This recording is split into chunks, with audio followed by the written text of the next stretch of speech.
Have you ever walked through a forest where the sunlight flickers like golden fireflies, and every tree feels like it's whispering secrets?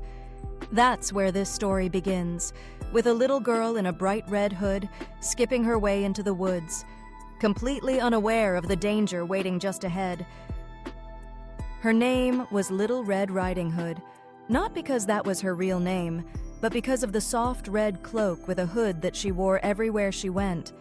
It had been a gift from her grandmother, stitched with love and lined with warmth.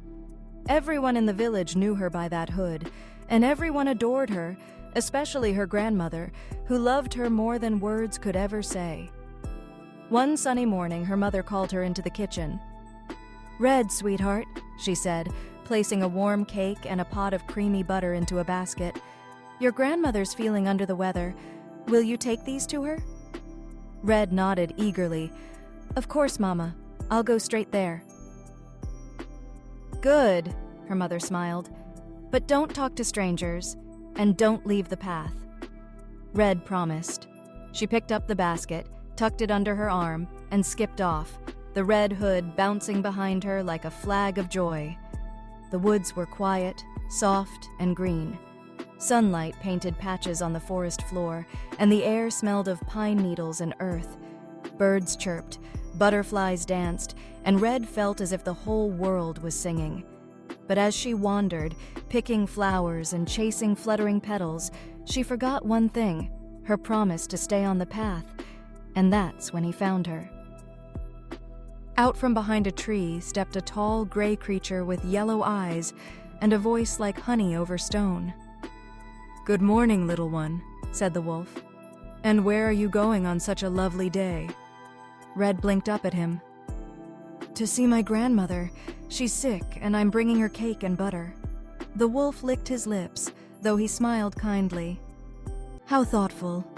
Where does your dear grandmother live?" "Just past the old mill, first house in the next village," she answered. "Ah, I know it," said the wolf. "Why don't you take the pretty path filled with flowers? It winds around, but it's such a lovely stroll." Red considered it. The flower path did sound nice. And the wolf? Well, he seemed polite enough. "Thank you," she said, and off she went, basket swinging and heart light. But the wolf took a different route, the fastest one. While Red stopped to gather wild daisies and make herself a little bouquet, the wolf ran straight to the grandmother's cottage. He knocked on the wooden door with his furry paw and called out in a sing-song voice, "Grandmother, it's me, Red. I've brought you cake and butter." Inside, the old woman, weak in bed, smiled. "Come in, dear. Just pull the peg and the bolt will fall."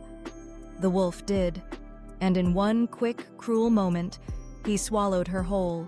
He pulled the blankets up, tucked on her nightcap, and curled up in her bed, just in time. Not long after, Red reached the door. She knocked. "Grandma, it's me, Red." The voice that answered was rough and strange. "Come in, child. Just pull the peg, and the bolt will fall." She hesitated. The voice didn't sound quite right. But maybe Grandma had caught a cold. So Red opened the door and stepped inside. The room was dark. The air felt different. Still, she walked over to the bed, placed the basket on the table, and climbed up beside her grandmother. But the moment she looked into that face under the bonnet, her heart thudded. "Grandma," she whispered, "what big ears you have." "All the better to hear you with, my dear." "Grandma, what big eyes you have." "All the better to see you with, my dear." "Grandma, what big hands you have." "All the better to hug you with, my dear." Her voice trembled. "Grandma, what big teeth you have." And that's when the wolf bared his fangs and growled, "All the better to eat you with."